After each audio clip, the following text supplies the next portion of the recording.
എൻ്റെ roof top ഗാർഡനാണ്. അപ്പോൾ roof top ഗാർഡനിൽ ഒരു ചേഞ്ചിന് വേണ്ടി ഞാൻ മുന്തിരി നട്ട് വളർത്തിയിരിക്കുകയാണ്. ചുറ്റും യെല്ലോ പാമ്പുണ്ട്, ഗോൾഡൻ പാമ്പുണ്ട്, റെഡ് പാമ്പുണ്ട്. അതുകൂടെ തന്നെ മുകളിൽ കൂടെ നമ്മൾ മുന്തിരി ഇട്ടിരിക്കുകയാണ്. ഇവിടെ റൂഫിൽ തന്നെ ഒരു 15 ചട്ടിയിൽ കൂടുതൽ ഞാനിവിടെ മുന്തിരി നട്ടിട്ടുണ്ട്. പല ഇനം മുന്തിരികൾ, പല ഏജിലുള്ള മുന്തിരികളാണ്. അതായത് 2 മാസം മുതലുള്ളതുകൊണ്ട് 4.5 വർഷമുള്ള വരെയുള്ള മുന്തിരിയുണ്ട്. അതുപോലെ തന്നെ പുറത്തുനിന്ന് 2 മുന്തിരി വന്നിട്ടുണ്ട്. ഇതെല്ലാം തമ്മിൽ കണക്ട് ചെയ്തിരിക്കുകയാണ്.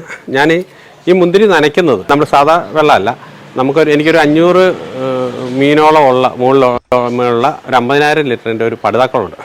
ആ പടുതാക്കുളത്തിലെ വെള്ളം ഞാൻ ഒരു ടാങ്കി മുകളിലെത്തിക്കും. മുകളിൽ നിന്നും അത് ഇവിടെ എല്ലാം ഔട്ട്ലെറ്റ് ഇട്ടിട്ടുണ്ട്. എന്നിട്ട് ഈ വെള്ളം നനയ്ക്കുന്നത്. അപ്പം മീൻകുളത്തിലെ വെള്ളം വളരെ വളമുള്ളതാണ്. കാരണം അത് നമ്മൾ ഈ അക്വാപോണിക്സ് എന്ന് പറഞ്ഞാൽ ഇത് അക്വാപോണിക്സിൽ എപ്പോഴും കണ്ടിന്യൂസ് ആയിട്ട് വെള്ളം വരും. പക്ഷേ ഇത് അങ്ങനെയല്ല.